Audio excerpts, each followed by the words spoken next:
This is a short tutorial for using Python on a Mac, and although Python's installed by default, we're going to use idle to interact with Python.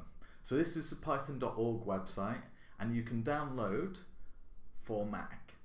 So this is what we want to do, and although I've already got idle installed, by default you won't. So we'll go through the process.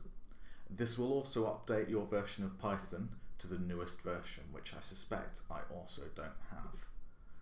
So I'm going to agree to all of these, type in my password,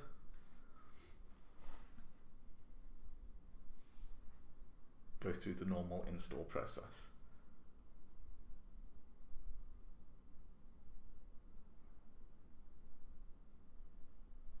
Okay, so we've installed Python and it has idle.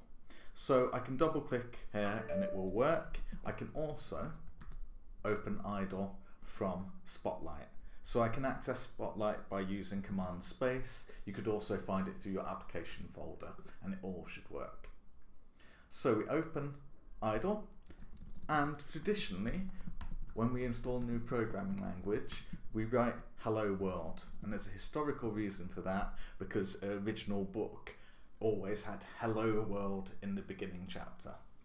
But there's a problem. For hello world, as I've written there, it's written to the console, but I can't save what I've done. If I'm writing a larger program, this isn't ideal. So what I'd do is do a new file, also print hello world, and would expect it to write out to the console again.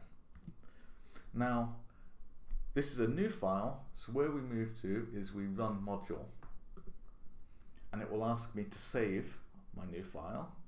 I'll just put it on the desktop, and I'll replace my existing one, and it runs to the console. But this makes it particularly easy to add to our program, and 1 plus 2 hopefully is 3.